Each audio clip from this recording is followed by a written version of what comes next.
Hey, you all. Welcome back. Y'all already know what it is. You see the title of this video. This is Real Housewives of Atlanta, RHOA, season 13, episode 13. Let's get into it. So you all, I want to say this first, and I want to be clear on how I feel, and I may mention it one more time, but after that, I'm done. Cynthia and Mike were very irresponsible for having their wedding during the pandemic. There have been over 500,000 people that have died to this virus in America alone. Millions of people globally. And I don't feel sorry that a certain amount of groomsmen and bridesmaids didn't show up. I don't feel sorry that her mother's dress didn't come in. I don't feel sorry that Mike's ring doesn't fit. I don't feel bad that they couldn't have a rehearsal dinner. They had to order pizza. I don't feel bad that the blocks tore into her ass because they deserved it.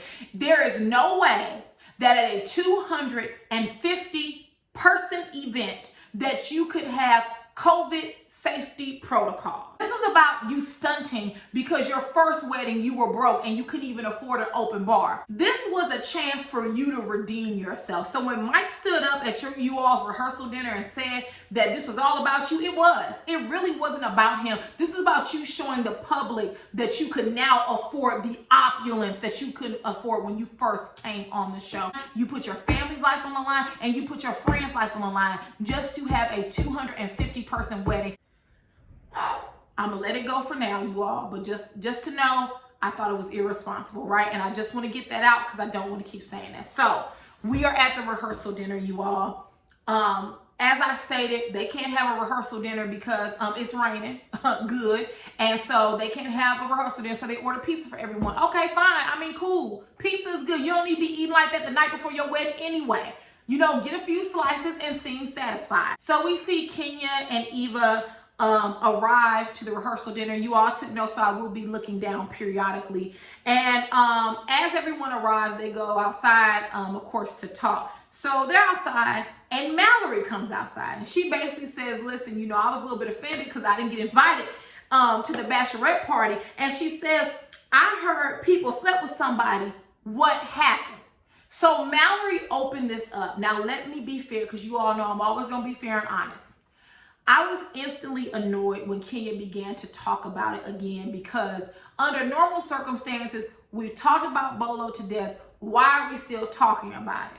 However, I did go back in my mind to the speak on it where Kenya said that basically someone had low-key threatened to sue her. And so now every time she comes on camera, she's going to mention it. And in this scene, we actually see that play out. So Eva says, the blogs talk, and that's when Kenya says that, you know, some stuff happened and everybody is a witness, right? So Kenya, this is a legal issue now, or a possible legal issue, I should say. So what Kenya is doing is she's saying, like, listen, if someone gonna talk about suing me, Marlo, you're a witness, and Candy, you're a witness. Say I'm lying, because I'm not. Be prepared to get ready to testify. So that was kind of the mood of the scene. Eva asked, was Tanya involved? And Kenya said, you know, she was there touching and kissing some of her friends, and she said mainly Portia. Someone mentioned Shamia's name. And Candy, I told you all this in the speak on it. When Candy's recollection varies from someone else's, or when they're not telling the truth, she will step in.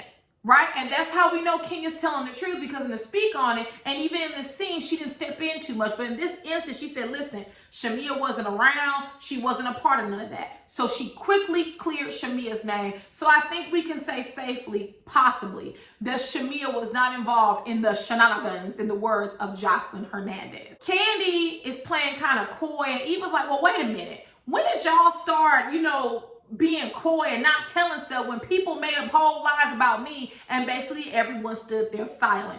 At that point, Cynthia was over it, which I agree. If it was my wedding, I don't want to talk about Bolo. I don't care about Bolo. I have an entire wedding that is occurring tomorrow. Like, I'm over it. So I actually share Cynthia's sentiments because it was the night before her wedding. I'm not trying to discuss that. So Cynthia, hurry on up and get out of there. And she goes to greet her guests or check in on her guests. While Cynthia's doing that, we actually even see Candy say it might have been lips close to other lips. So, you know, Kandi is playing this fine line where she's spilling tea, but she's not really spilling tea, right? So she's teetering, right? She'll spill tea and then she'll just spill enough and then she'll kind of reel it on back. So when Porsha and Tanya go back and watch this season, or as they're watching this season, I hope they know that you cannot fully blame Kenya, because Kandi was definitely stirring the pot, giving us detail that even Kenya didn't give us. Like, Kandi's the one who said that lips was close to other lips, so that's what she said, right? That's what Kandi said, right? So make sure y'all hold Kandi accountable, because she's the one giving us the real tea, bit by bit, drop by drop. So then Eva eventually ends up leaving, and it's just Kandi and Kenya. And Kenya basically thanks Kandi for having her back and not, you know, basically leaving her stranded. And she mentions in the scene, like, you know, people are saying I'm lying, they're threatening to sue me. So I appreciate you having my back. And Kandi says, listen, I'ma have your back, but there was a person who said they were in the room, and I don't want to ruin their relationship. And she's talking about Tanya. Here's the thing, you all. I've said it before and I'll say it again. Tanya and Porsha and them are grown women. Tanya knew she was in a relationship. If she did not want to lose her relationship, then it's a such thing as having composure. It's a such thing as having control. Tanya lost control, whether it was willingly or if it was due to alcohol and or drugs. Let me tell it, she lost control. And that's not Kenya's fault. It's not Kandi's fault. And you did it on a reality TV show. And once again, we know Tanya is guilty, because right after they got done in South Carolina, she never came back to film again. So we already know Tanya is guilty. Moving on. You all, we get to the niece's party, which this is the day before the wedding as well, right? It's the same night as the rehearsal dinner. And you all, how old are we? Like, I'm tired of this nieces thing, nieces versus aunties. I'm tired of this statement of we're in a judgment-free zone. I don't want people to judge me. Listen, you all, it is unrealistic for people to expect others not to judge them. Someone is always going to judge you. It can be for any reason. It could be because of where you live. It could be because of how you look, how you speak, anything. Someone is always judging you. Someone is judging me right now. Someone is going to judge me in the future. It happens. You can't prevent people from judging you. And I just feel like a lot of the people who think this way, they don't want people to judge them because they're participating in some crazy stuff. Like, if I'm running down the street, right, and I'm exercising, I wouldn't care if someone passes judgment on me because there's really nothing to judge me about. But if I'm involved in some deleterious behavior, then yeah, it's something to judge you about. So this whole, you can't be a free spirit while simultaneously caring what people think, because that is not the definition of a free spirit. But whatever. At the niece's party, those who are invited are Drew, Marlo, Toya, Porsha, and of course Shamia is hosting it. While they're there, they bring up that Kenya is a bridesmaid and they start talking about Kenya. Listen, you all, they don't have to talk about Kenya, right? They don't have to say anything about her. Porsha doesn't like her. Shamia doesn't like her. Drew doesn't like her. So what's the point of even bringing it up? But they bring up Kenya because they want to talk about the hashtag controversy, right? So Kenya posted a story on Instagram that said hashtag it wasn't me. And then LaToya posted it and Marlo posted it. Here's the thing. Marlo makes up this whole story that Kenya's blocked. She didn't see Kenya posted, but her nephew came to her and questioned her. Was like, listen, there's a story floating around the blogs. Were you involved in it? And she basically like, nah, I'm gonna clear my name. Listen, y'all. I don't know if I believe Marlo, right? However, whether that story is true or not, who gives a damn? What of it? I can't. Now, Porsha is gonna tell me what I can and can't post on my social media account? No, it wasn't me, right? The bottom of the line is that Porsha wants to cover up this entire situation. And for the life of me, I don't understand, because Porsha, you're single, right?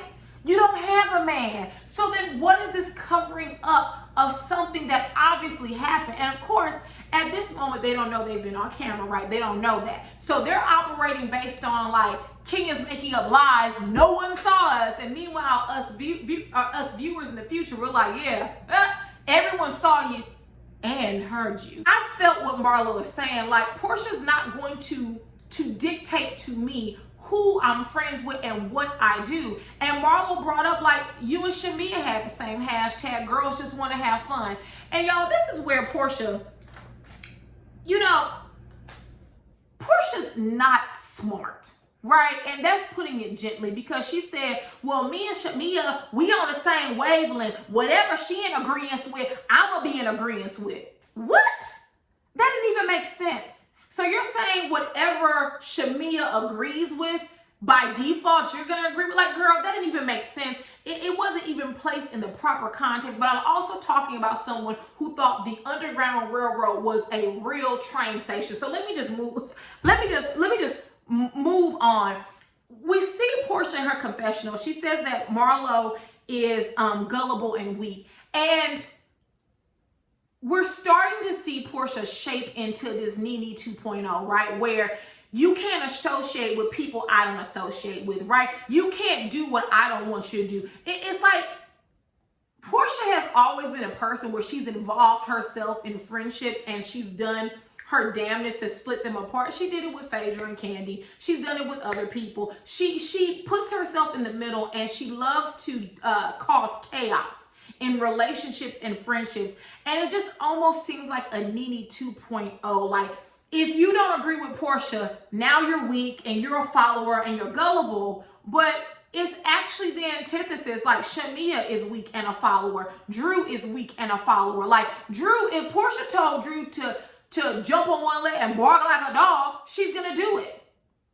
Shamia the same way. I mean, I was watching Rodney channel, and he pointed out that in the after show, Portia inadvertently said, she was kissing me down, and then she stopped. Portia tells on herself she's not bright. And Shamia jumps in, Portia, what you talking about? She didn't do nothing with you. How would you know, Shamia? Weren't you in bed? See, now, Shamia, we starting to question you. Because you keep saying what Portia didn't do. How would you know if you weren't around? So keep talking, Shamia, because not only have you talked all of us into realizing that this whole story is true, but you also started telling yourself. Your slip is showing, Shamia. So Toya arrives, and as soon as Toya and Drew see each other, they begin to twerk on each other, and everyone wants to engage in a game of truth or dare, Jenga style. Now, you all, listen. This group, and maybe it's me, right? And you all can give me your thoughts on this. This group is very overly sexed. Everything about them involves sex. It involves nudity. It involves twerking. And you all, I love a good twerk. I feel like I'm the twerk queen. I can twerk, right? I ain't got no problem. If you catch me in the club, Crown Royal on ice, you don't mix Crown Royal with nothing. All right, you might catch a little twerk or two, right?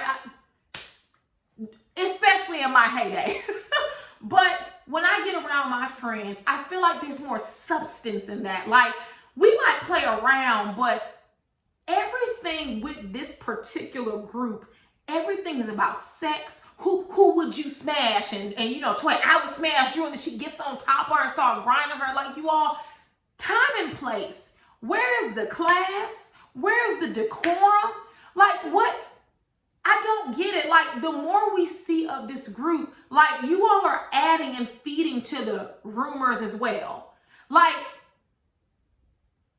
I also don't feel like Drew is being herself. And what I mean by that is, whenever Drew gets in this group, when we first met Drew, she wasn't this free spirit, overly sex person. Every time she sees them, Miss Lickety Split, like, girl, what is going on? Like, do you feel like you have to be that person just to hang around Portia? I don't know if I'm articulating myself correctly, but it just seems like Drew went from being this actress and a mom and a wife to every time we see her, she has her flat behind tooted up in the air and she's twerking. Like, we get it, Drew. Bolo taught you how to twerk, fine, but do we have to see it every damn scene? Toya and Drew end up getting into it because, you know, Toya's getting up and she talks about the hashtag girls just want to have fun. And Portia just basically says something like, you know, it's your friend that's causing the issue. And Toya asked Portia, well, is it true that you slept with Bolo? Because Bolo said y'all did, right? Which Shamia asked the question, well, like, did Kenya tell you to say that? And honestly, if I'm being fair, I would ask that question too. Because, like, we've had all these questions. Now you're coming to this party asking us questions. But then when you were in South Carolina, Toya, you weren't asking those type of questions. So, like, why are you asking Portia? Like, what was the purpose? And honestly, LaToya's a flip-flopper. LaToya, she wants to be a part. She wants to be friends with Kenya, but then she wants to be friends with Portia. Like, she's just flip-flopping. And, like, for her to say, I feel like Kenya leaked the story, and that's supposed to be your homegirl, like, y'all want to talk about girl code, like, that's all types of foul. Like, how is Kenya your friend, and you gonna sit there and say, well, I think she did it. Well, why do you think she did it? What makes you think that? I mean, you're a part of a whole production. You don't think the production did it? And, like, you just sitting there, you're playing in the middle. It's kind of like when you're around Kenya, you want to see what she's going to say about them. And then when you're around them, you want to see what they're going to say about her. And you just kind of are playing, you're going back and forth. I don't like Toya on this show. I don't like this new breed of housewives where they're regular people. Like, Drew and LaToya aren't anything special. LaToya comes on scene wearing Fashion Nova's best. Drew comes on scene wearing Target and Walmart's best. We like our housewives in Rolls Royces. We like them in Range Rovers, in Mercedes, in big body, Bentleys. We like the purses. Like, how my purse collection look better than Drew's, right? Like, Drew doesn't give me anything. Like, I don't want a housewife to be relatable. I want them to be what some people would aspire to be. You got the big house and you got multiple properties. You driving the big body cars. You got the luxury purses, the luxury clothes. Like, I don't need you to be relatable to be a housewife. And honestly, Drew and Toya aren't housewife material. Anybody can wear a Fashion Nova. Anybody can wear a Target and Walmart. Anybody could have lopsided wigs like Drew. Show me someone that is put together. One thing I will say, when Portia came on the scene, she was together. That's what I will say. Kim came on the scene, and I don't like Kim, but Kim Zolcian came on the scene, had a big papa. He was funding her lifestyle. Sheree was looking for some six figures, right? That's what I'm talking about. I don't want to see LaToya and Drew who don't offer us anything. But let me move on. Toya and Drew get into it and they go back and forth. They were rehashing what Toya did at the dinner in the last night in South Carolina, where she basically called out Drew and was like, you know, what type of married woman is boloing on Bolo? And Drew begins to go back and forth. It was like, LaToya forever. LaToya never, never, ever. So corny, so whack. You know, she tells LaToya she's in a struggling marriage, and she says everything is perfect. Her marriage is perfect. Her kids are perfect. Her hairline is perfect. Well, Drew, let's talk about what ain't perfect. That wig, that wardrobe, and that makeup ain't perfect, boo. You need to get it together, and your marriage is not perfect. And it's so funny. Portia and Drew can lie with a straight face. Kenya literally just said and speak on it that Drew and Portia are the same person. And dad nabbit, we're seeing it. Portia lies with a straight face. Drew lies with a straight face. She sat there and said that, yeah, she was all over Bolo and he flipped on the table. Her husband enjoyed it. We literally just saw the scene where Ralph was pissed. And Drew, you didn't even tell him about you and LaToya. But you want to perpetuate this perfect marriage, and it's actually the antithesis. Like, Drew is delusional. I don't know Fallon, and from what we've seen of Fallon, she's boring. I can't wait until the next episode, but the fact that she private plane dips and champagne sips, in the words of Lisa Ray, and he's taking care of her 3 children, that is housewife material. Toya offers nothing. Drew offers nothing. But notice that while Drew and LaToya are arguing, Drew says to Toya, you ain't said nothing about what you was doing. and look at Portia's face. Portia was a deer stuck in headlights. She literally was like, oh no, because she just knew someone was about to spill some tea. So yes, Drew, keep talking, keep spilling tea. What was it that Toya was doing? We round out this scene, you all. Basically, Toya spills Kenya's business. She tells them that Mark is asking for alimony. And Drew and Portia stop her. They're like, listen, girl, don't divulge that information. Like, why would you do that? That's supposed to be your friend. Keep some shit close to the chest. And like, once again, LaToya is just trying to find a place on the show, right? She has no loyalty to anyone. She reminds me of Portia. Like, it is what it is. Portia then does this. She proceeds to question LaToya. And Portia does this often to people. She wants to hold one person accountable for their friend's actions or words. So she asks Toya, like, you're trying to be friends with me. Are you okay with Kenya's doing? Are you, huh? Portia, no matter what you say or do, you will always be the woman that attempted to frame someone for sexual assault. So you need to slow down. You really do, because all this ish that you talk, you literally tried to frame someone for sexual assault that did not happen. So it doesn't matter what LaToya does. It doesn't matter what anyone does. You can't get no low down and dirty than you and Phaedra. You really need to check yourself. You literally accused someone of something so serious and you wormed your way out of it by running backstage and crying. Girl, bye. And then when Toya, I guess someone was handing Toya like a bag, and I noticed that it had the peach, it had the trademark of the production company on it. And LaToya looked down and basically started like, you know, dancing and making faces because she wasn't listening to Portia. And Portia saw them and was like, oh, okay, well then let's go ahead and play the game. Yes, let's play the game, Portia. You don't need to question nobody based on your past behavior. So, you know, whatever. This niece's party, no judgment zone really got on my nerves. All of them, it's just too much. It's really too much. And far be it for Portia to hold anyone's feet to the fire, considering her history on the show and how much she lies. Moving on. You all, we get to the day of the wedding. There aren't any COVID protocols taking place.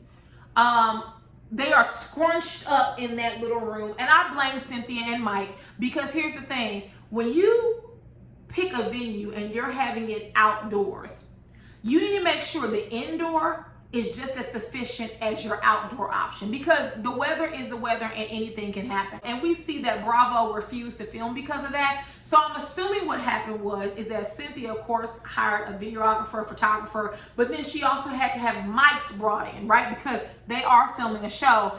And I'm assuming that Bravo licensed that footage from Cynthia. But, you know, get paid, Cynthia, because I would have Bravo pay me for that. But, you know, Cynthia's so desperate, she probably gave it to him because she wanted everyone to see how luxurious and how over the top her wedding was. But anyways, the day of the wedding, I think Dennis posted that he was single AF.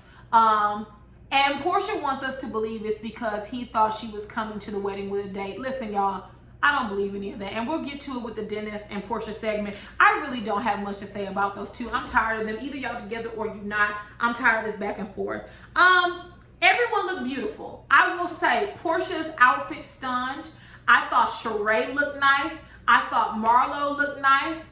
I rather enjoyed Candy's outfit and hair as a bridesmaid. I love the beads hanging from it. We saw Derrick J doing her hair. I thought Kenya looked beautiful. I love the dress. I didn't like the shoes. They were platforms. I feel like they shouldn't have been platforms, but I did love the dress. I loved her hair. Mallory looked gorgeous as well. I have to say everyone looked nice. I did not like Mike's tux. My husband didn't like Mike's tux. I didn't know the colors of the wedding, because it appears that the bridemaid dress, in the words of Nene, it appears they were a mix of white and black, but then Cynthia was wearing this blush rose gold nude dress, and Mike had on like this silver sparkly tux. I didn't get the colors of it, but whatever.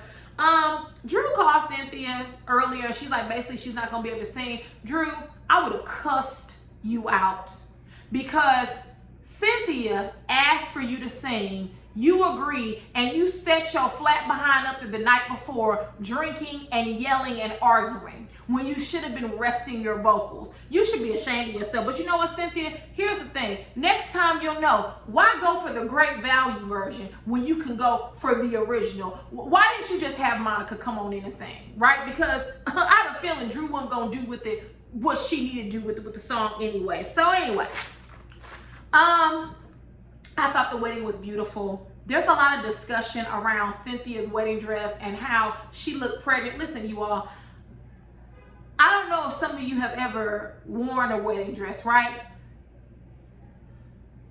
There's only so much you can wear under it without you being able to see lines and things of that nature, right? So yes, some people need a Spanx to harness some stuff down, but there are some dresses. I had a friend that got married. The back of her dress went almost down to her crack. You can't wear a Spanx under that. Everybody doesn't have a flat stomach. Everybody doesn't have abs. And you're going to have to deal with a little pudge maybe. Like, wedding dresses are wedding dresses. They are very unforgiving. Yes, you can wear undergarments, but it's only so much you can wear. And in Cynthia's dress, I thought it was gorgeous. I thought it was gorgeous. I have to say, I thought it was gorgeous. Cynthia looked magnificent. I didn't have nothing wrong with her wedding dress. I thought she looked absolutely beautiful. And like, it did bring back fond memories. Like when they open up those doors or when they pull back that curtain. A little tidbit, Mr. Contrary actually cried and applauded as I walked down the aisle. So it's just a magnificent moment, and you can see that Mike was so happy to see her. He thought she looked beautiful. Overall, the wedding was absolutely beautiful. I just wish it wouldn't have been during COVID, but Cynthia was drop dead gorgeous. I'll tell you the outfit I didn't like. I didn't like her reception dress. I don't know why. I didn't like her reception dress, but I absolutely loved her veil. Oh, it was gorgeous. I loved it. I loved it.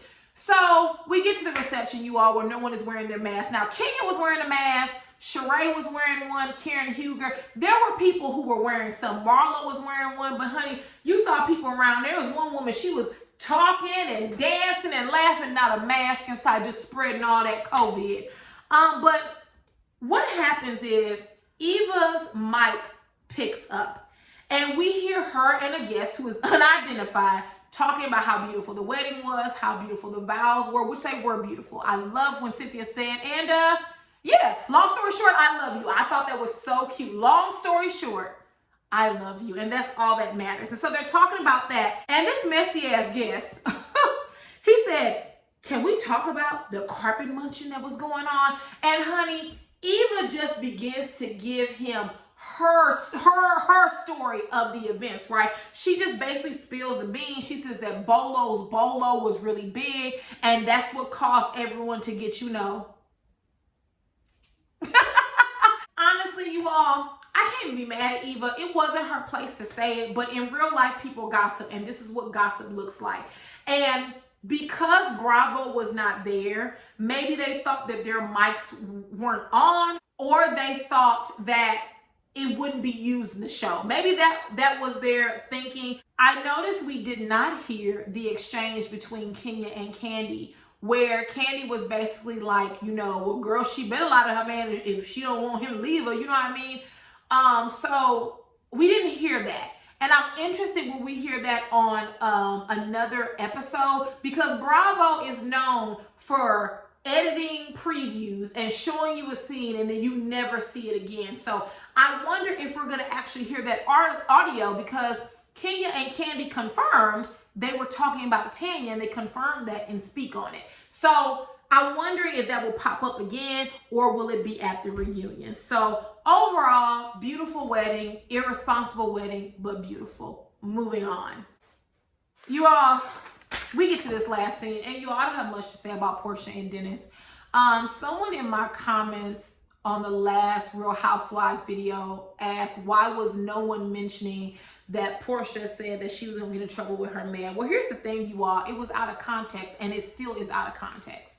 I still don't understand, but I think I have a good enough understanding. Listen, Portia and Dennis are buddies, if you know what I mean. They play around down with one another. They're on, they're off, they are on, they're off. Because when Dennis sat at the table, he chastised Portia. He said, we too old for this, we 40. And Portia goes, I'm not 40, girl, you knocking on the door, but you too old. And I really do believe that what Dennis was referencing was that whole bolo incident. Like, girl, you somebody's mama. You too old to be doing this stuff. Like, you're too old. Now, let me say this. Dennis was not the messenger for that, right? Mr. Every woman I done slept with is down my back. Mr. I cheated on my fiance after I think he cheated on Portia while she was pregnant and after, right? Because she said she was going through postpartum depression. So you're not the messenger for this, right? You're not the one to deliver that. You're right. Dennis was right, but he's not the one that needs to give that. I wrote that Dennis and Portia are playing with each other. This is a game. Because Portia told him, if we didn't have a kid, you be over me and I be over you, and we basically would never speak. So here's the thing. Portia wants us to believe that Dennis's post had nothing to do with the Bolo events, right? With Bolo Gate. And I would beg to differ. I think that Dennis and her, even if they're not together, they're going back and forth with one another, right? So something's going on there, and maybe they're unable to define it. Whether they're together or not, I really don't care, because Portia and Dennis exhaust me. But something I noticed, Dennis was like, I don't like you involve other people in our relationship. I didn't stay at your house because you would constantly kick me out, and then your mother doesn't like me, right? Like, I'll call your mom so that I can pick up my daughter and she's not answering her phone. Like, Portia, that's not cool.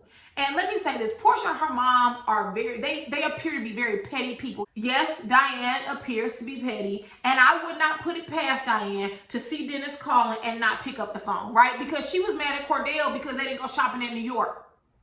So I don't put it past Diane. Portia then says she would never do that because she knows what it's like to grow without her father. And then, Portia, you need to have a sit down and talk with your mama, because your mother is doing that. That man has called and she has not picked up the phone, nor has she returned his call. He should be able to see his child, regardless of what's going on with you two. Like, you picked him. Like, Portia and Dennis's relationship moved way too fast. They were into it far too soon. Like, they started dating, they got pregnant, they got engaged, they had a baby special. Like, you all didn't know one another. And before someone says it, like, a year is not long enough. It's just not. It wasn't. And people try to tell you Dennis was not someone you needed to couple with, and you did it. So now that the baby is here, y'all have to co-parent. You have to do what's in the best interest of baby PJ. Dennis says that he can't be vulnerable anymore, which Dennis is not a victim in this, right? He cheated on Portia, bottom line. And Dennis looks like Scruff McGruff. So I don't know, once again, what's funny is that Portia is the prototype, right? She has the fake body, the breast sit up, the behind sits up and it's round. She's gotten injections in her face. Her hair is always laid. Her nails and makeup are always done. Her outfit is always together. Like, she's the prototype, right? And it just goes to show you that you can have everything and still find yourself in a relationship with a man who's trash. So we need to stop, pushing forward this narrative that a woman needs to have it all together, because Portia, quote unquote, has it all together, and look who her child's father is. Exactly. To round out the scene, Portia and Dennis decide to take a shot to happiness. Now, listen, you all, these two aren't over. Portia and Dennis, they're not over. I have no clue why Portia doesn't want to be over him, but they're not over. It's not healthy for them to be together, but it's Portia and Dennis. I don't know what you all want me to say. I don't find Dennis attractive. I don't find him charming. I would have never coupled myself with Dennis. I don't give a damn how many hot dogs he's slaying. It would not have been me. But when you're seeking out men who only have money and you don't concern yourself with their morals, with their values, with their principle, with their character, then Dennis is what you get.